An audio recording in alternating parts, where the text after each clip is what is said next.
Bismillahirrahmanirrahim. Assalamu alaikum. So, girls, today we are going to study the poem The Solitary Reaper by William Wordsworth. And William Wordsworth is famously known as the Romantic poet.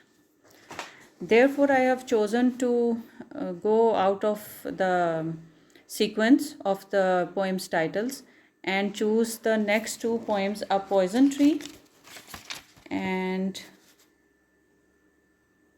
When I Have Fears. A Poison Tree is by William Blake. When I Have Fears is by John Keats. So, girls, all these three poems are written by the Romantic poets. William Wordsworth being the first Romantic poet that we are going to discuss today. Therefore, I have chosen the other two poems which are also by the Romantic writers. So, we can have a grasp on the concept: what is Romanticism, what is Romantic movement, what are the features of Romantic movement, and how can we trace those romantic features in the poems written by the Romantic writers. So the first poem that we are going to study today is The Solitary Reaper by William Wordsworth.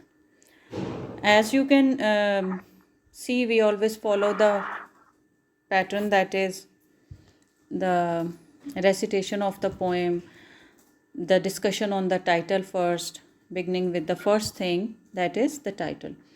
So The Solitary Reaper, the title. What do you gather by the title? What do you guess? What could be the poem about? Guessing is also a good exercise to grasp the meanings. What do you guess? What is the poem going to be about?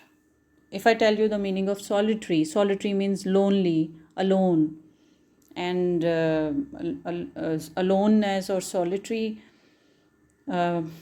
solitude or aloneness or loneliness are the hallmarks of romantic writings,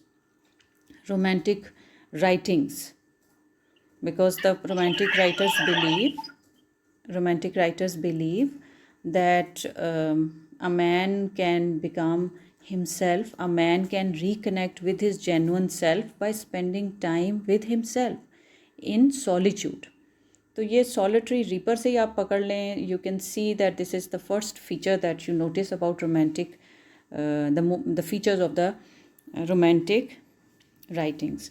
He says, William Wordsworth, he is the William Wordsworth and Coleridge. These two are the most well-known writers of romantic era. Era means age, E-R-A, era means age, romantic age. The next two writers, John Keats, he is also a romantic writer. He is from the younger generation. William Blake is an equally important figure of romantic movement. So as we discuss the word romantic, I would like to describe romanticism. First and foremost, I have just shared in the group the features of romantic movement. If you have a look at the features of romantic movement, I have just shared in the group, and I am reading from there. William Wordsworth, William Blake, Coleridge, Keats, Shelley, Byron are all romantic poets. We should see what is the romantic era. Romantic era is 18th century. The romantic movement started in 18th century. It originates in 18th century and early 19th century in literature. This is a literary movement. Literature में ये movement है. So what do we mean by romantic? Romantic की first and foremost important characteristic is the glorification of nature, the joys in nature, the mysteries of nature, as well as the nostalgia for the past, for the good old days. Nostalgia means missing the good old days, past memories. This is the first, you can say, the feature of romantic writings. They would be talking about nature, its glory. Glorification means the glorious, the bountifulness, the glory, the glorious beauty of nature, as well as the beauty of the past. Then romantic writers are interested in the common man, in the childhood memories. They also propagate the awareness and acceptance of emotions, feelings, personal feelings. They celebrate creativity, imagination, artistic creativity and imagination. And they emphasize beauty, beauty of nature, beauty within human beings, the beauty of the human heart. Therefore, they emphasize, that brings me to the next point, therefore, they emphasize the themes of solitude. Solitude means spending time with oneself.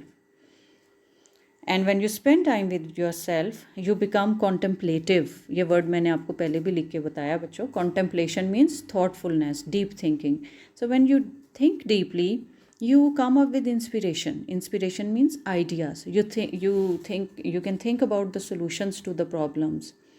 You can get the answers to many questions when you spend time in solitude and ponder over these questions. Therefore, romantic writers highlight the importance of inspiration. Spiritual and supernatural elements are also important for them. So these are the few qualities. Just to start with, you should remember the importance of nature, love for nature, love for the past memories, love, respect, interest in the common man, the man in the street, the rustic man, the villagers, ordinary human beings, as well as the childhood memories. Then the feelings, emotions, passions, that these things are important for the romantic writers. Personal feelings are important, human emotions are important. Next, they value they celebrate and value artistic creativity as well as human imagination. So once we have a clear idea that romantic movement in literature originated in 18th century and it lasted till early 19th century, and these are the features of romantic movement, love for nature, and these points that I just shared with you. You can discuss all the romantic writers in the light of these points that we have just discussed. So this background is going to help us with the understanding and reading of all the romantic poetry that you can read with me now in our this semester, or you may read any time in life. For the moment, we are reading just 3 poems. Not today. I am beginning with the first poem in our course, The Solitary Reaper. The next 2 poems we'll inshallah discuss in the next 2 classes. We'll have our next 2 classes on Friday and Saturday, inshallah. So here is the poem that I'm going to recite. Behold her, single in the field, yon solitary highland lass, reaping and singing by herself. Stop here, or gently pass. Alone she cuts and binds the grain, and sings a melancholy strain. Oh, listen, for the vale profound is overflowing with the sound. No nightingale did ever chaunt more welcome notes to weary bands of travellers in some shady haunt among Arabian sands. A voice so thrilling never was heard in springtime from the cuckoo bird, breaking the silences of the seas among the farthest Hebrides. Will no one tell me what she sings? Perhaps the plaintive numbers flow for old, unhappy, far off things and battles long ago. Or is it more humble lay, familiar matter of today? Some natural sorrow, loss, or pain that has been and may be again. Whatever the theme, the maiden sang, as if her song could have no ending. I saw her singing at her work, and over the sickle bending, I listened, motionless and still. And as I mounted up the hill, the music in my heart I bore, long after it was heard no more. That's the poem. And if you have read the messages I shared yesterday in the group, Wordsworth has defined poetry. These are Wordsworth's words, and I quote. He says, what is the definition of poetry? Wordsworth says, poetry is the spontaneous overflow of powerful feelings. It takes its origin from emotions recollected in tranquility. Recollected means remembered.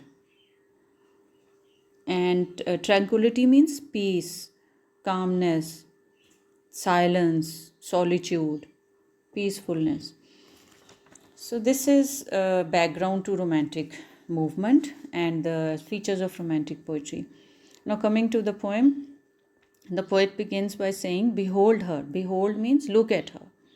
Single in the fields. You girls kindly circle single. Single means alone.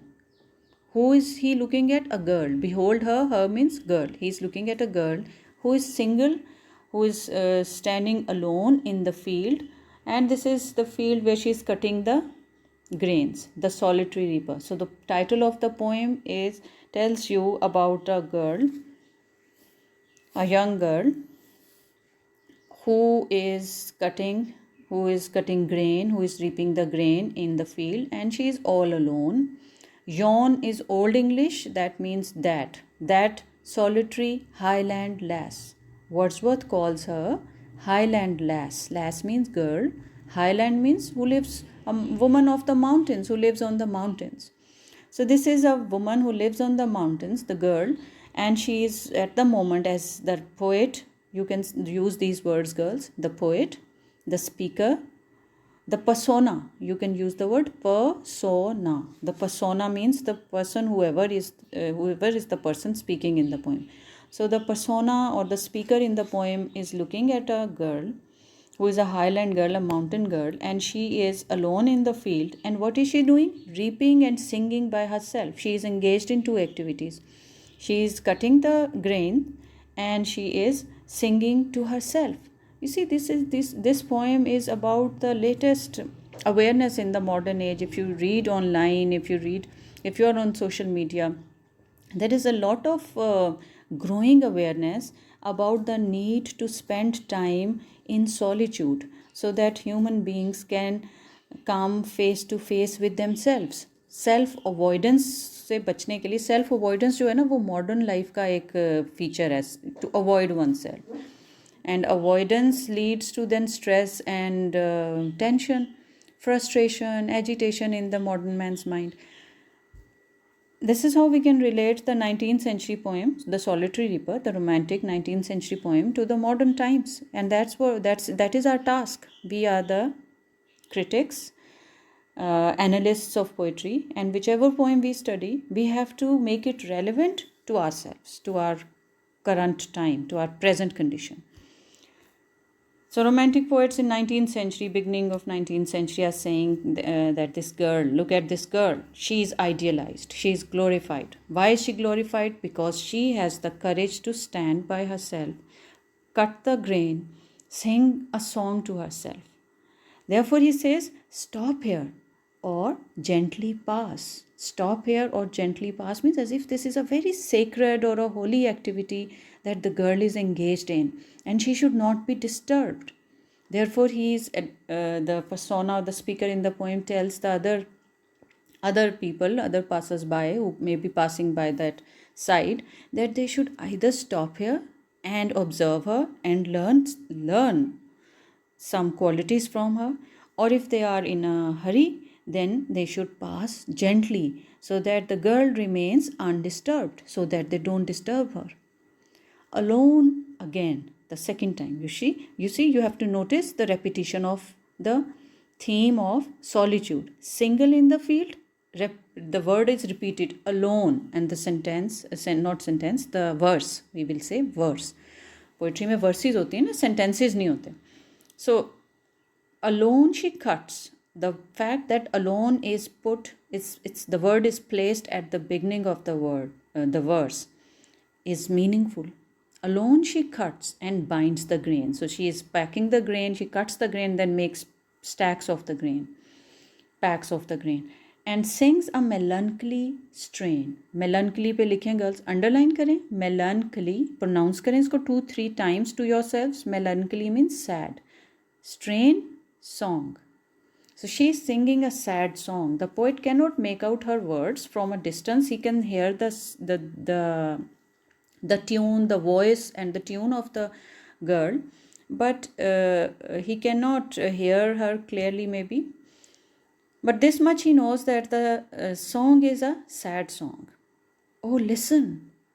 He's drawing the attention to the girl's song and says, for the vale profound. Vale means valley, profound, deep. Wherever there are mountains, there are valleys too. So the girl is standing in the valley and she is singing a song which he can figure out is a sad song. And he says that the deep valley is overflowing with the sound of her song. Next, the poet compares the girl and her song with the nightingale. And then he compares the song with the cuckoo. Nightingale and cuckoo, these birds are known for their singing, for having the sweetest voices. So the poet compares it with the nightingale. No nightingale did ever chant. Chant means sang. Chant means no nightingale can sing a song more welcome notes to weary bands. Weary means tired. Bands means groups of people. So when the travelers in the past times, travelers might have traveled in groups. And the poet says that this song that the girl is singing, although has a melodious voice and a sad or a melancholy note, nevertheless, the song offers a welcome to the tired groups of travelers. The song is a kind of a welcome to travelers in some shady haunt. Haunt means this is the place which is haunted, which is frequently visited by people, among Arabian sands. So the nightingale is a bird maybe that is found in Arabian sands, the deserts of Arabia. And he says, a voice so thrilling never was heard. The girl's voice is so thrilling that no one has ever heard such a lovely, exciting song and a voice. In springtime, circle kar lein springtime ko. Spring is in literature, spring is the season of revival, new life, new flowers, new trees. So in springtime, from the cuckoo bird, even the cuckoo bird who sings so happily and so vibrantly, so vigorously during the springtime, because cuckoo bird sings to welcome the spring, to welcome the revival of life, the rejuvenation of energies in the human world, in the natural world. Even the cuckoo bird cannot sing better than this girl. That's the comparison. So the bird is compared first with the nightingale, next she is compared with the cuckoo bird. Breaking the silences of the seas among the farthest Hebrides. Hebrides means islands to the west of Scotland. This poem is set in Scotland. Poet happens to visit Scotland and he sees this highland lass means girl. So he says, breaking the silences of the seas. I haven't discussed with you, this is an example of hyperbole. H-Y, likho beta shabash, H-Y-P-E-R-B-O-L-E. I'll check the pronunciation again. It's hyperbole or hyperbole. It means exaggeration. Exaggerate करना होता है ना, किसी बात को बढ़ा चढ़ा के बयान करना, और and the figure of speech, poetic device used here is hyperbole, exaggeration. And exaggeration is used by the poet to focus the attention on the musicality, the melody, the depth of the voice of the girl who is singing this song, because he says that the voice of her song breaks the silences of the seas. Seas, you see, there are no seas. She is in the mountain area. Yet the poet compares her voice is capable of breaking the silences. It's so alive. It's the voice, the song is sung with so much purity, devotion, and energy. The energy in the song is so powerful that it could break the silences of the seas. Seas, you see, are deep, vast areas of water, immeasurable areas of water. So there are silences, but the song is so energetic, powerful, that it breaks the silences even of the seas.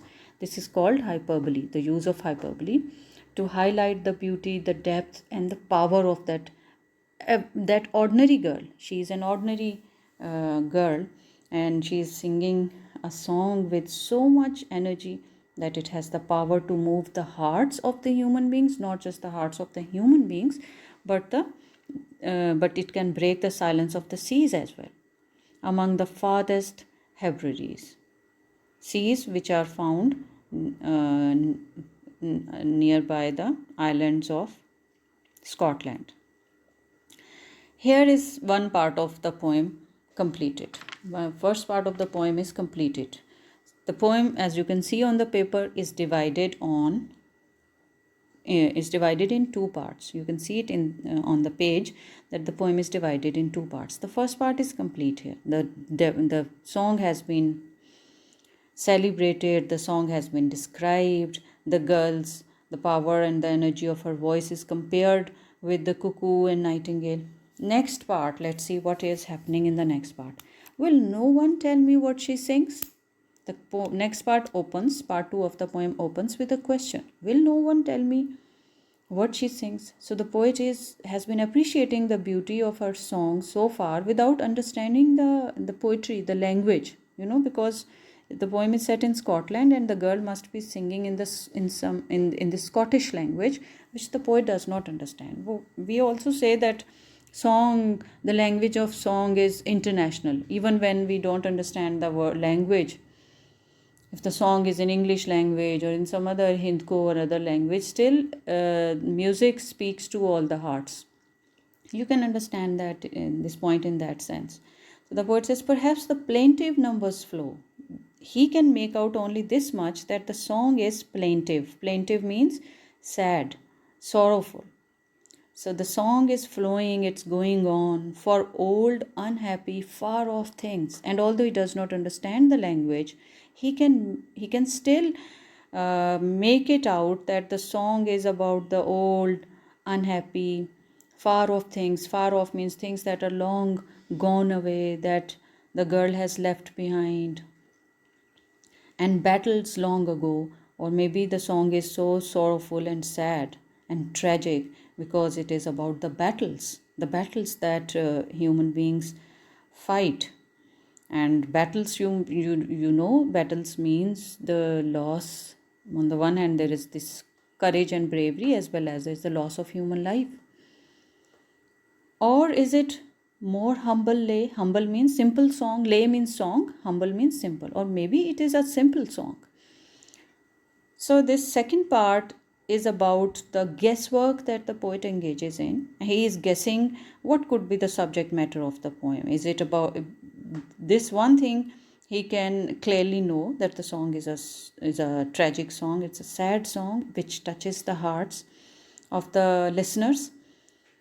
Then he guesses maybe the song is about some unhappy memories or some things that the girl has lost, or it's about the battles where there is violence, bloodshed, loss of human lives. Or is it just a simple song?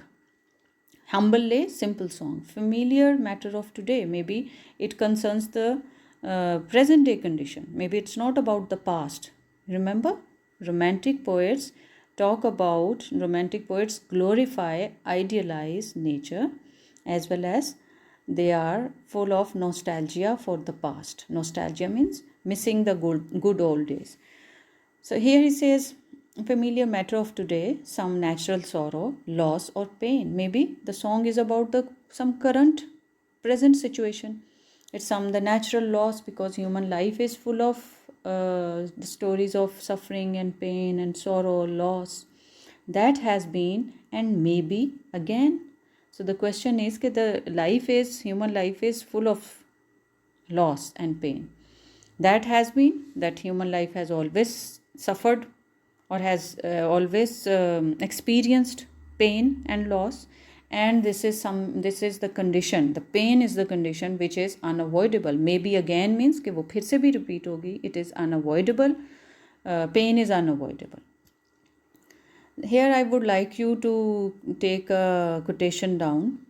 Pain is inevitable, suffering is optional. Everyone goes through pain. Another name for life is pain, right? But suffering is optional. We can choose to suffer. We can choose to stick to pain and never let it go, and keep talking about it. We keep complaining about the pain and keep never in a way processing the pain. So the poet in this poem on all, and the poets of all times, teach mankind how to process pain, how to come to grips with the feelings of pain and use that pain for the creative purposes. Suffering is optional means that you don't necessarily have to suffer all your lives for the pain that you face. Once you learn the art of translating your pain into something creative, the pain becomes a gift in itself. What is that quotation by Rumi? The solution to pain is within the pain. Like this, I will share that quotation by Rumi with you.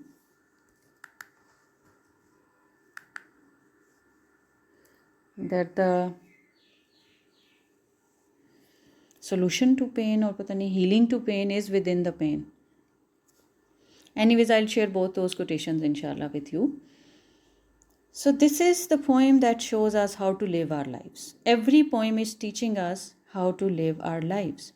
What was Elizabeth Bishop telling us? I checked the poet Elizabeth Bishop, and she is an American poet. I shared that in the group yesterday.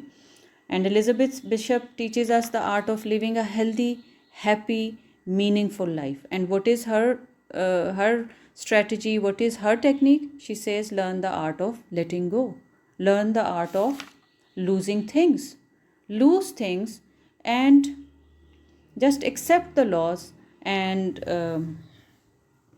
learn from it and move on. Do something better in life. That's all. You only have to learn from the loss and then continue with life. What is Wordsworth telling us? What is the secret of a happy, a good, a meaningful life? That you can translate, transform. Transform means change. Change the pain into something creative. So when the pressure is on and you can process it, you can accept it, and you can feel the pain. Feel the pain. Don't avoid the pain. The tip or the message is to feel the pain. Once you feel the pain fully, then you can release it. You can let it go. What modern man usually does is that modern man is in the habit of avoiding the truth. So he keeps avoiding himself. He keeps avoiding the pain and thinks that he can dodge the pain by telling the half truths, or by saying that he is fine, he is happy, he or she, in any sense. That modern man does not acknowledge the pain, and we always keep pretending that we are happy, everything is perfect, everything is good. Whereas literature teaches us to address our feelings genuine feelings truthfully. Because when we speak the truth to ourselves, that truth strengthens us. That truth sets us free from these memories of the pain even. Because once we live the pain, we can release it, we can let it go, and we can build a stronger self. So this is the message. And the second part continues.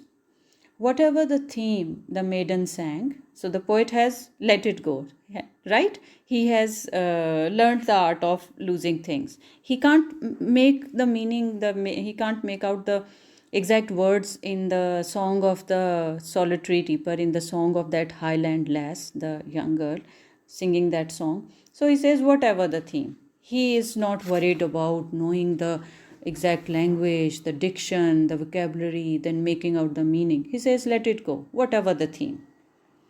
The maiden sang as if her song could have no ending. Yet the song never ends in his imagination. Imagination, the power of imagination, which leads to the power of creativity, is an important theme in poetry. It's an important theme in romantic poetry. So he says that even after that man, the persona, the speaker, leaves that place, he may have moved on in life, but that moment when he heard that Highland lass singing that song has stayed with him forever. That song could have no ending, means that song has been captured in his mind, in his heart forever. He can always listen to that song in his memories, in his imagination. I saw her singing at her work, and over the sickle bending. Sickle, is the scythe. Scythe और इसको आप क्या कहते हैं, sickle को Said भी कहते हैं ना, जिससे वो काटते हैं, वो जोन सा the curved blade that is used by the reapers to cut the grain. आपने देखा होगा अभी पिछले दिनों गंदम की कटाई हो रही थी, तो कटाई के लिए जो वो यूज़ होता है tool, it's the tool for cutting. तो he remembers her singing at her work. इसको कोटेशन बना लें, इसको याद कर लें, इसको कोटेशन बना के you can use it as a painting in your rooms, on for your study table, for your DPs. This is the message in the poem. We should work with passion. What is she doing? Apparently she is not making some she is not engaged in some greatly creative activity which is usually considered like painting a picture or writing a poem or writing a drama or engaged in some great artistic work, acting, etc. No, she is simply a farmer who is reaping the grain. But her song, her dedication, her devotion to her work make her a hero. Yesterday I asked you to Google, to search the qualities of a hero. What are the qualities of a hero? What are the leadership qualities?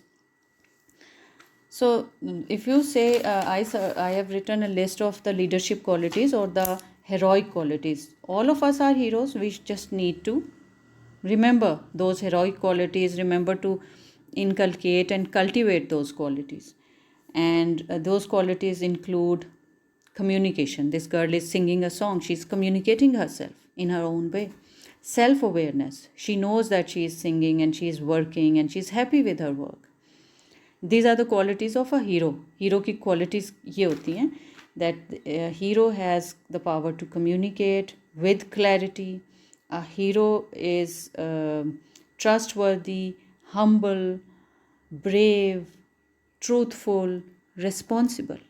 All these qualities you can observe in that patriot, who is then painted as a traitor in that poem. And you can see these very qualities in this girl, in the solitary reaper, who is responsibly engaged in her work and enjoying it and singing as well. And then is the last stanza. I listened, motionless and still. The song has such a power. What makes the song so powerful? The devotion, the gratitude, the clarity, the humility, the truthfulness, the genuineness. These are the qualities that make the song so energetic and so powerful for the listeners. वो बात है ना, अल्लामा इकबाल की line है ना, दिल से जो बात निकलती है असर रखती है, पर नहीं ताकत परवाज मगर रखती है. और उसको वर्ड्स की भी समझ नहीं आ रही है. Yet he knows that the song is sung with such sincerity and genuineness that he listens motionless. He can't move, and he is still out of respect to this ordinary farmer girl who is engaged in an ordinary task of cutting the grain. Yet he is standing there all full of respect for her. So all of you, each one of you, when you are doing your classwork, when you are doing your homework, even when you are busy helping your mothers in the kitchen, and doing that with sincerity and with goodness of heart, these qualities make you heroic. You are the heroes whenever you engage with life, do even the ordinary tasks in life, homework, classwork, assignment, gardening, watering the plants, or just doing the dusting with love and care for your homes. You are the heroes. And as he, the persona in the poem, stands and watches the girl, he is full of respect for her. That's why he's still and he is motionless. And then he says, and as I mounted up the hill, so he, after a while, he moves on. He's going up the hill. He says, as I mounted up the hill, the music in my heart I bore. So he says the song is not finished there. He carries the song in his heart.